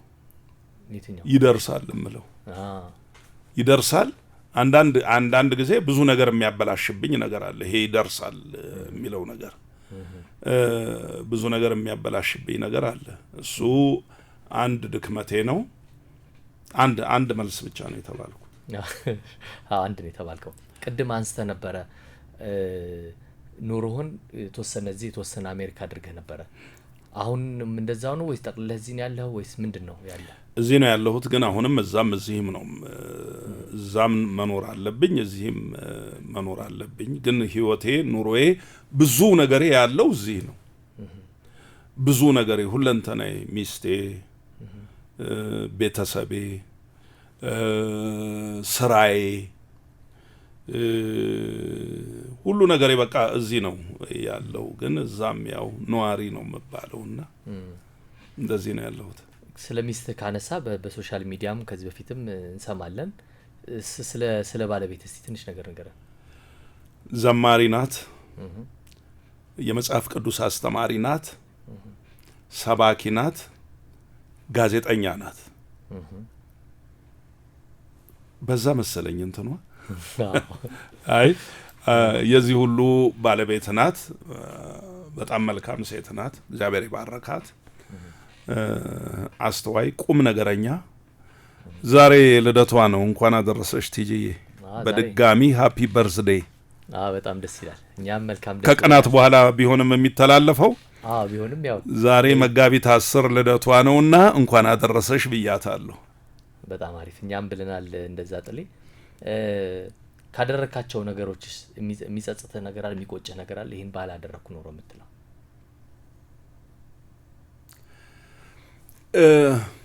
አጭር መልስ መሆኑ ያሳዝናል። ግዴ ወይ ይሄን ፈቅድልሃለሁ። ማንም ሰው በህይወቱ ባላረገው ኖሮ የሚላቸው ብዙ ነገሮች አሉት። ለምሳሌ ትምህርትን ማንሳት ይችላል። በ2007 ዓመተ ምህረት ነው ከአዲስ አበባ ዩኒቨርሲቲ በቲያትር ግራጁዌት ያደረኩት። በ2007 ግራጁዌት ሳደርግ 2003 ነው መሰለኝ የገባሁት አዲስ አበባ ዩኒቨርሲቲ 2003 ዓመተ ምህረት 2002 ዓመተ ምህረትን አስተማሪ ቀጥሬ ነው የተማርኩት 12ኛ ክፍልን እንዳለ። አልጨረስክም ነበር 12ን? ኖ አሁን ያለፈ ታሪክ ምንም አይሰራም። ምን ይጠቅም? አላቀውም። ምን እንደተማርኩ አላቀውም። ከብዙ አመት በኋላ ነው በየጊዜው ትምህርት ቤት ገባለሁ፣ ኤክስቴንሽን የማታ ትምህርት ቤት አቋርጣለሁ፣ ገባለሁ፣ አቋርጣለሁ። ስለዚህ ያን ጊዜ ጨክኜ በቃ ማትሪክ ተፈትኜ እንደ አዲስ ነው ዩኒቨርሲቲ መግባት ያለብኝ ብዬ ወሰንኩ። 2002 አስተማሪ ቀጥሬ ተማርኩ። ሁለት ናቸው 3 አስተማሪዎች የተለያየ ሳብጀክት የሚያስተምሩኝ። በጊዜው ኤስኤልሲ ከፍተኛ ውጤት ነው ያመጣሁት እና አልፌ ነው ዩኒቨርሲቲ የገባሁት። አሁን እሱ ነገር ቀድሞ መሆን ነበረበት። ዛሬ እኮ እኔ ፒኤችዲ መያዝ ነበረብኝ። የእውነት ስማር ደግሞ ተማሪ ነኝ። የትኛውም ቦታ ላይ ትምህርት ቤት ስገባ ተማሪ ሆኜ ነው የምማረው። ተማሪው ጥላሁን ነው የምሆነው። ተዋናዩ፣ አርቲስቱ፣ ሰው የሚያቀው ምናምን እሱ አይደለሁም። ተማሪው ጥላሁን ሆኜ ነው የምገባው። ስለዚህ እነዚህን ነገሮች ቀደም ብዬ ባደርጋቸው ብዬ እላለሁ። ለምሳሌ ደግሞ አሁን ከቤቶች ከዘሩ ብዙ መማር ይገባኛል እላለሁ። እኔ ዘሩን እንደ ካራክተር ወስጄው ጥላሁንን ለብቻ ነጥዬ በእቅድና በፕላን መኖር።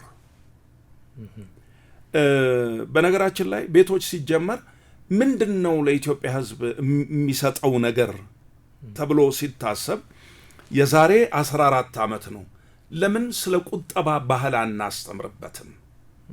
ምክንያቱም ከዛ በፊት የነበሩት ነገሮች ምንድናቸው? ያው ሁላችንም እንደምናውቀው አሁንም ብዙ ቦታ እንደሚባለው ኢትዮጵያዊ አብሮ መብላት ይችላል፣ አብሮ መስራት አይችልም ይባላል። ቤቱ ክፍት ነው ለማንም አይደለም። ማንም ሲመጣ እንዴ ሳትበሉ አትሄዱም፣ እጃችሁን ታጠቡ ነው አይደለ? የኢትዮጵያዊ ባህል መጋበዝ ነው። እንግዳ መጋበዝ በጣም ጎበዞች ነን እና ሴቪንግ የሚለውን ነገር ወደ ህዝቡ እንዴት አድርገን ነው የምናስተላልፈው? የብዙ የውጭ ሀገር ኤክስፒሪየንሶችን ለማየት ሞክረናል ቤቶችን ከመጀመራችን በፊት። ለምሳሌ ጃፓን አንድ ጃፓናዊ ስለ ቁጠባ ልትመክረው አትችልም። በቃ በፕላን ነው የሚኖረው። ሌሎችም አውሮፓ ሀገሮች አሉ። የጃፓኖቹ በጣም ልቆ ስለሚወራ ነው። ሌሎችም አሉ። ስለዚህ ቁጠባን ለኢትዮጵያ ህዝብ ማስተማር መቻል አለብን የሚለውን ነገር ዓላማ አድርገን ይዘን ስንነሳ እንዳሁን እንኳን ባንኮች ስለ ሴቪንግ አይናገሩም ነበረ። የዛሬ 14 ዓመት ነው የምልህ። ስለዚህ በአንድ መልኩ ይሄንን እየነገርን በማን በኩል? በዘሩ በኩል። ጥላሁን ደግሞ ከዘሩ ብዙ አለመማሩ ያሳዝነኛል። ስለዚህ ቁጠባ ላይ ደካማ ነኝ እያልክ ነው? ደካማ ነኝ። ደካማ ነኝ። ግን ሁልጊዜ እላለሁ ከዘሩ መማር አለብኝ እላለሁ። ግን አልተማርክም? አሁንም ድረስ ነው ወይስ? አይ አሁን ልማር እችላለሁ። አሁን ጥሩ ሆነሃል ማለት ነው። ምንም አይደለም። ግን ያ ገጸ ባህሪ የመንጠቆ ተጽዕኖ ነው ያመጣው በሆነ መንገድ አይደለም። ሊትራሊ ስንነጋገር ምን መልእክት እናስተላልፍበታለን? የኢትዮጵያ ሕዝብ ከዚህ ምን መማር አለበት? ወጣቱ ምን ማግኘት አለበት ብለን ስንነሳ አትሊስት ቁጠባ ካልቸር እንዲሆን ለምን አናስተምርበትም ብለን ነው የጀመርነው። መንጠቆ ሌላ ኤክስትሪም ነው። ዘሩ ሌላ ነው። መንጠቆ በ5 ሳንቲም ምክንያት ህልፈተ ህይወት ሁሉ ሊፈጸም ይችላል እሱ አካባቢ። ይሄኛው ግን የሚኖርበትን ቤት ይኸው ልጆቹን እያስተማረ ያደረሰበትን በቤት ውስጥ ያሉ ሰራተኞች ግን ምንድነው ቁጠባን ካልቸር እናድርግ ነው። ሚስቱም ኢኮኖሚስት ነበረች አይደል? ያ እና ቁጠባን ለማስተማር ነው የመጀመሪያው ነገር። ቁጠባን ወደ ማህበረሰባችን ሪፍሌክት ለማድረግ ነው ድራማውም የተጀመረው።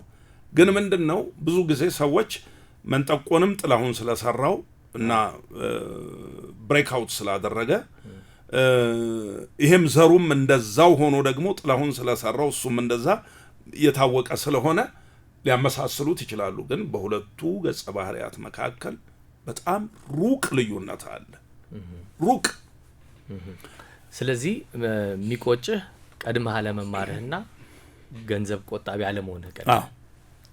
እና አንዳንድ ነገሮች ቆይ ይደርሳል የምላቸው ነገሮች አይደርስም ብሎ ዛሬ ማቀድ፣ ዛሬ መስራት፣ ማቀድ፣ መስራት፣ እነዚህ ነገሮች መስተካከል መቻል አለባቸው ብዬ አስባለሁ። እሺ ጥላ፣ የመጨረሻ ጥያቄ፣ እድሜህ ስንት ደረሰ? ቅድም የፈራኸው ጥያቄ ነበረ።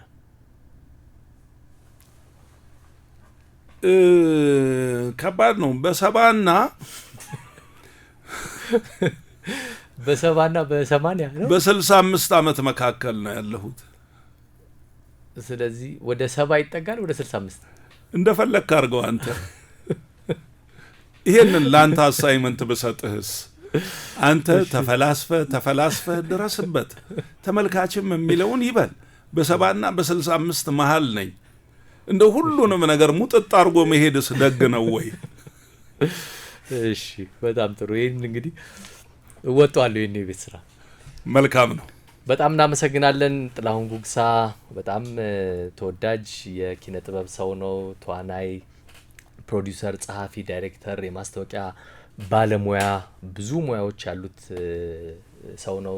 ጥሌ በጣም አድርገን እናመሰግናለን። በድጋሚ ለ12ኛ ዓመትም ለ500ኛ የቤቶች ክፍል ድራማ ሲትኮማችሁም ደግሞ እንኳን አደረሳችሁ እንላለን። በድጋሚ መልካም ጊዜ፣ መልካም ቀጣይ 500 ክፍሎች ደግሞ ለሲትኮሙ በጣም አመሰግናለሁ። ስለ መልካም ምኞታችሁ፣